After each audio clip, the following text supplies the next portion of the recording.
Hi, welcome to Gigi's Altered Objects. I have a couple projects I want to share with you today. This teeny tiny little tin, it was black. Miss Deanne gave to me. Miss Deanne Rollins, thank you. Hello, Miss Deanne. And when I was trying to decide just how I was going to alter it, Sally and I went for a walk, and I found these two perfect itty-bitty acorns, and they're attached together. And then I thought, okay, I'm gonna make a nature scene. Aren't those cute? And then a little farther down we found a tiny pine cone. I did cover both of those just for a little preservation. I covered those with glossy accents.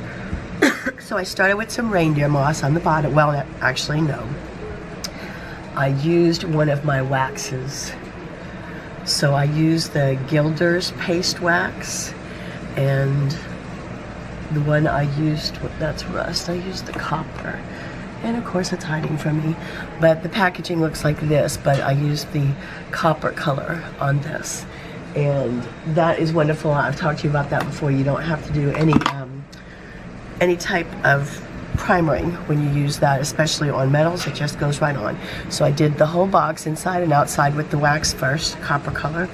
Then I put some reindeer moss on the top, and then I found from a piece of Christmas decoration this pine, so I clipped that off and then added the little pine cone and the two perfect little acorns and the dragonfly on top. So that is my little altered tin, and inside I used my circle punch to create a cute little single picture foldy book. So I found I had some ribbon, this cute ribbon that is like a vine, and I thought that was apropos. A couple of them I put some brads on. Let's see, I used the little tree brad.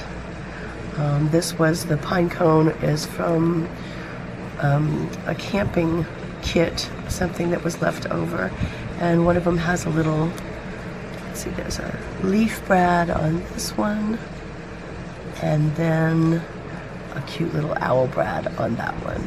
So this would be cute to keep little pictures from a camping trip or a special hike, or maybe just pictures of things that you collect outside. And to go along with the little book, I'm not going to put it back in right now. I wanted something else to go with it at the show, and I found these great bottles. It was just a plain green bottle when I found it, and at Joann's they're having a wonderful sale. And it already comes with the little light inside. Isn't that great? So I just pulled that out, and first I put just a little bit of moss on the bottle just to make sure that I was doing it in random patches. Then with an embossing folder, I created these clay pieces that are kind of like branches or sticks that go around the bottle. So I baked each one on individually, and then I added a little more moss.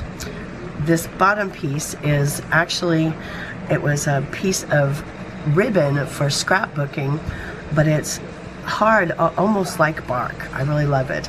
And it was a little wide at the bottom. It was a piece of wood, so I added some moss around the top so it didn't have a big crack there. And then these stones are actually beads that were left over from a fairy book that I made my daughter. They were part of the fairy path, and I had some of those left, and I thought those looked great. And then I put a little moss and another little bead on the top. So there is a great altered bottle. The bottle itself was normally, I want to say $14.99, and Joann's is having a great sale. I got it for $4 and something. So I'll have this to sit by the little box at my first show, which is going to be Thursday. I'm so excited.